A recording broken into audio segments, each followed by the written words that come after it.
مؤيدين السيسي ماشيين بمبدأ حش وارمي للبهايم. حش وارمي للبهايم طبعا ده مبدأ ماشي عليه السيساوية كلهم.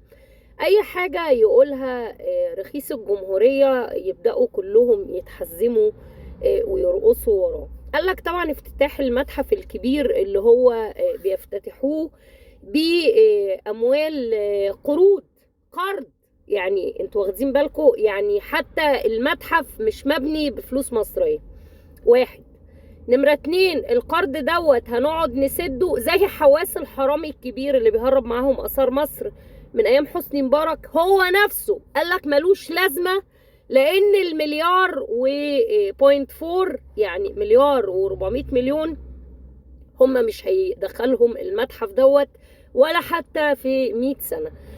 نمرة 3 ودي الأهم، آثار مصر كلها بالكامل إلا ما نظر، يعني المتحف الكبير اللي انتوا موجودين فيه واللي انتوا هتفتتحوه ده، كل الآثار اللي موجودة فيه كلها هاي كوبي معمولة في الإمارات، علشان الآثار كلها اتهربت على متحف اللوفر في الإمارات، وفي شاحنات كاملة طلعت أسوة بيه اللي اتمسكت في نابولي في إيطاليا، اللي كان عليها 32 ألف قطعة أثرية. اسألوا نفسكم، 46 ألف قطعة أثرية طلعت مرة واحدة في الموقعة الشهيرة بتاعت قطعة النور في مطار القاهرة.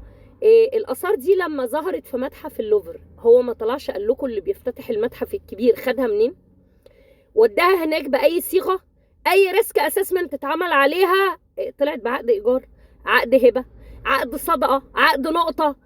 مين اللي ملبس العيال دول؟ ده مش ده الحالة الوحيدة اللي لابس لباس أمه دوت ومنشر قميص نومها على الماست بتاع العلم، على سير العلم.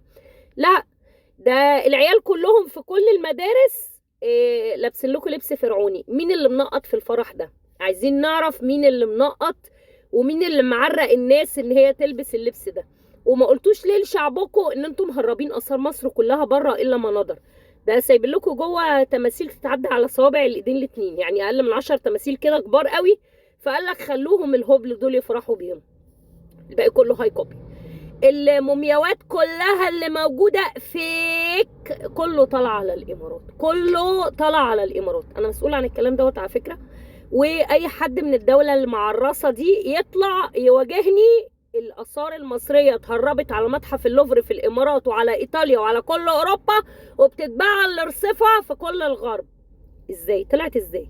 وايه الاثار بقى اللي موجوده اللي انتم بتفتتحوا لها المتحف اللي انتم واخدين عليه ما يقارب من مليار ونص قروض للشعب العبيط؟